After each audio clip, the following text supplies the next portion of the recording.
She knows.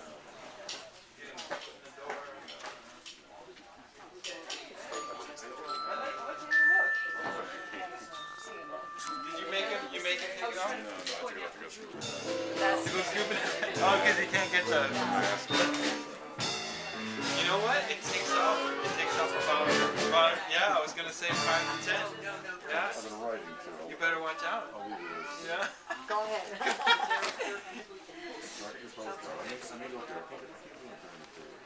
Yeah, you know, the opening.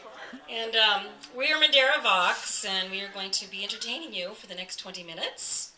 And I just want to let you guys know that for the occasion today, Dave, our percussionist, arranger, and composer, composed a song just for the launch. It's called Deadly. No, it's called The World Without a Physical Me, which is a line. I think it's the opening line of the book. So. Deadly's good too. Deadly's good too. Well, we spell deadly out. Over and over on the notes D, E, and A. So a little bit of tone. What do you call it? Tone painting. Oh, here comes Eric and Judy. All right, so here we go. A world without a physical me. What you just heard. We'll do it again. It's time for me.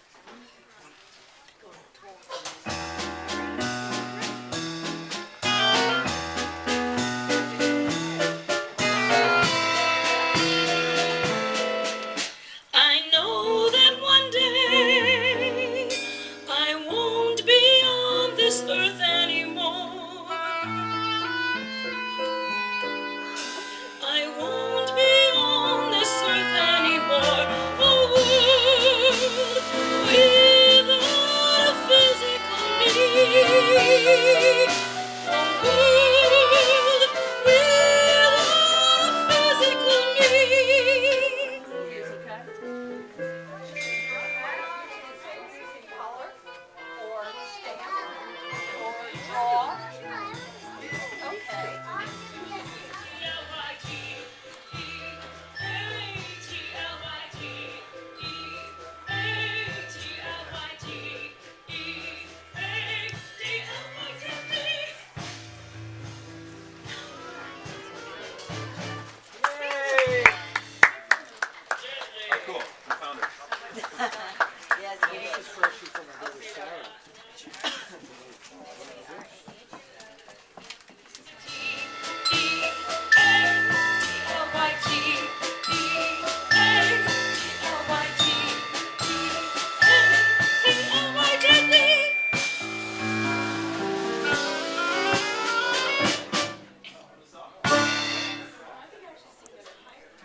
Talk about Deadly, and you know that it's based on the true story of Typhoid Mary. When I was a kid, I heard a lot about Mary, Typhoid Mary, as this serial killer or this woman who intentionally killed thousands of people. And then I started doing research for a book on Houdini, which never got written. And I came across the real story of Typhoid Mary, who lived in New York City in 1906. And when I found out how she was discovered, I knew I had to write this book. So how many of you know who Typhoid Mary was? You sort of, I mean, not people are even deadly, that's not fair. And nobody, I'm not talking about the comic book either, I know there's that. But this is a modern story, so I had to be a little more faithful to the facts because I knew you guys would be after me if something was wrong. So first I had to think about who is telling the story. I wanted to, I had to avoid writing it from Typhoid Mary's perspective because obviously she was the heart of my story. But I needed to find somebody who could be passionately involved, but also have some distance and perspective on the story. So that's how I came up with Prudence Galuski, who is my 16-year-old narrator, or has left the city, in which case our whole lead may fall apart.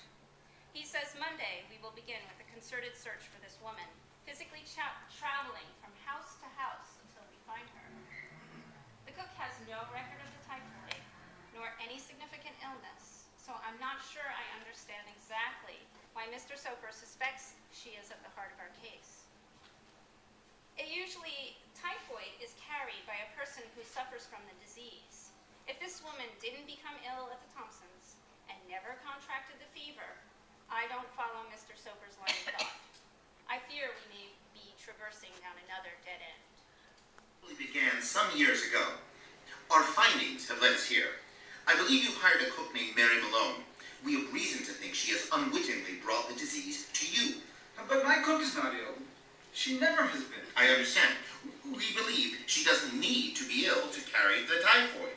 I've never heard of such a thing. We only ask that she submit to testing at our offices. But her employment bureau says the only sickness she's ever had was the common cold. We must have the chance to test her. It's the only way to rule her out. I think you're wasting your time, but if you say you can prevent the spread of the disease, fine. He showed us to the kitchen and introduced us to a tall, flame-haired woman with a knife in her hand and a half-cut onion on the chopping block before her. This was Mary. I could not stop myself from staring at her. In my mind, I had pictured a Medusa, a pox-ridden hag with missing teeth and long, dirty fingernails crawling with worms. Yet standing before us was a woman who looked proper and stately, hair in a bun, apron neatly ironed, nails trim and pink. It's one of these things like reading it, I'm like, oh, I don't think I want to, like, I don't think that's my dream. But I appreciate that it's yours, and you're following it, and that's awesome. And then Walden. That's a little bit closer to my, but like, you know, there's all this stuff of just like, oh, okay, and I don't know, like, well, I don't quite know what it would be. I mean, what?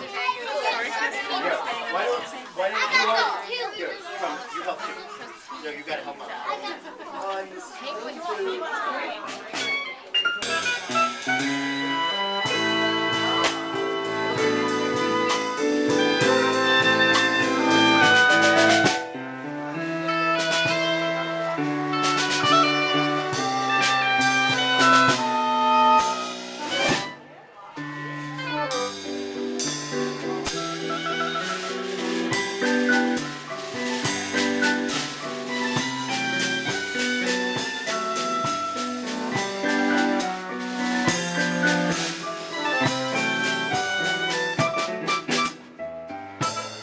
Thank you.